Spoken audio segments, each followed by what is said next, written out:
একদিন একটা রাস্তা দিয়ে আমি যাচ্ছি, একটা মোটরসাইকেল ছিল আমার। সেই মোটরসাইকেলে আমি যাচ্ছি একাই এক রাস্তা দিয়ে। হঠাৎ একটা সামনে আমার একটা কবরস্থান পড়ে।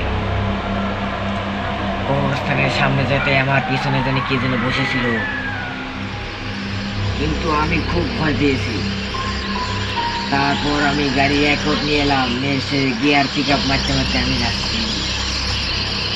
তারপর আমার জীবনে আরেকটা কাহিনী, একটা শ্মশান ঘাটে দিয়ে যাচ্ছি।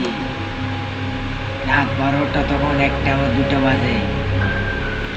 তখন যাচ্ছি যাচ্ছি শ্মশান ঘাটির সামনে যেতে একটা আগুন জ্বলে ওঠে। ওঠার পরে বলে, এই তুই কোথায় যাচ্ছিস, আয় আমার সামনে আয়। তারপরে গেলাম